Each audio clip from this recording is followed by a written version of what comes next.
Hello students, today I am going to start binomial theorem which is a very important topic. आपको मैं ये 5 minutes के अंदर clear करूंगा कि binomial theorem क्या होता है। जैसे कि आपको पता है, नाम से ही आपको क्लियर होना चाहिए कि binomial theorem।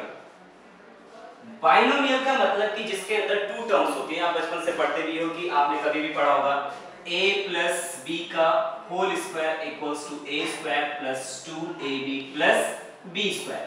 इसका मतलब जो दो टर्म्स हैं उनकी एक्सपेंशन को ही बाइनोमियल थ्योरम बोला गया है। लेकिन इसके लिए हमारे जो मैथमेटिशियन है उन्होंने एक फॉर्मूला दिया जो आप लोग अब पढ़ेंगे, जो मैं बताने जा रहा हूं। उन्होंने इस चीज को ही कहा कि अगर यहाँ पे पावर 2 है, 2 की जगह 3 4 5 6 कोई भी पॉजिटिव इंटीजर है, फॉर एनी इंडेक्स नहीं बोल रहा हूं, कोई भी पॉजिटिव इंटीजर बोल रहा हूं, उसके लिए उन्होंने कहा कि हम एक फॉर्मूला यूज करेंगे a plus b to the whole power n, और इसको इस तरीके से एक्सपेंड करने के लिए बाइनोमियल थ्योरम एक फॉर्मूला है जिसको आप याद रखेंगे NC0। ये आप C जो है कॉम्बिनेशन चैप्टर से है, जो आपको अभी थोड़ा सा मैं डिस्कस दोबारा से करूं।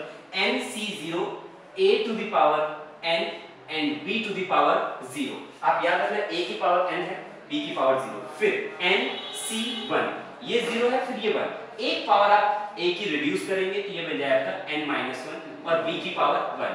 फिर कंटिन्यू करते हुए NC2 a की पावर 2 n-2 और b की power 2 plus NC3 a n-3 और b की पावर 3।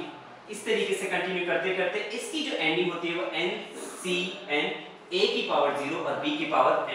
इस चीज को ही हम बाइनोमियल थ्योरम बोलते हैं। मैं फिर से रिपीट कर रहा हूं, जो आपने लोअर क्लासेस में इस तरीके का पढ़ा था। लेकिन अगर ये पावर 4 हो जाए, 5 हो जाए, 6 हो जाए, 10 हो जाए तो किस तरीके से एक्सपेंड करेंगे, तो उसके लिए थ्योरम दी गई a plus b whole power n। NC0 a to the power n, b की पावर 0 हो जाएगा। NC1 a की पावर n-1, b की power 1। NC2 a n-2 b की पावर 2 प्लस इस तरीके से डॉट डॉट। अब यहाँ पे आपको जो इंपॉर्टेंट चीज ध्यान रखना है वो ये है कि ये जो n है तो यहाँ पे 0 है, यहाँ पे फिर से n है तो यहाँ पे 1 है। आपको याद करने की टेक्निक बता दूं कि n हमें वैसे रहेगा, लेकिन इधर 0, इधर 1, फिर 2, फिर 3, फिर 4, 5 एंड n। इसके बाद यहाँ पे a की पावर n है तो b की पावर आपकी 0 है। यहाँ पे इसकी पावर 1 रिड्यूस हो जाएगी, जैसे यहाँ पे 1 है तो यहाँ पे n-1 और b की पावर 1 इंक्रीज हो जाएगी, तो यहाँ पे a की पावर डिक्रीज होगी और b की पावर इंक्रीज होगी। इस तरीके से इसको हम याद करते हैं। अब जैसे मुझे इसको प्रूफ करना है तो जैसे मैंने लिया था a plus b की पावर 2, यहाँ पे n की वैल्यू कितनी है आपके पास 2 है, तो मैं इसको प्रूफ करता हूँ।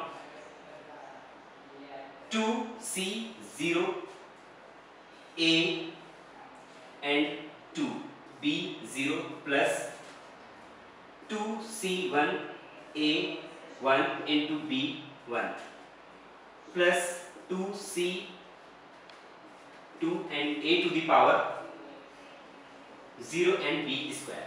जब आप 2C0 को सॉल्व करते हैं तो आपका आएगा 1, ये बनता है आपका a स्क्वायर, b की पावर 0 हो जाएगा 1। इसको जब सॉल्व करेंगे तो 2 आएगा, ये हो जाएगा आपका ab, और प्लस 2C2 को सॉल्व करते हैं तो 1 आता है, a की पावर 0 1 और ये हो गया आपका b स्क्वायर। तो आप नोटिस करोगे इस बाइनोमियल थ्योरम से हमने इसको प्रूफ कर लिया। तो इस तरीके से बाइनोमियल थ्योरम को हम यूज करते हैं। आगे और भी चीजें टॉपिक डिस्कस करेंगे। प्लीज इस वीडियो को लाइक कीजिए, शेयर कीजिए, वॉच कीजिए और सब्सक्राइब कीजिए। Thank you very much.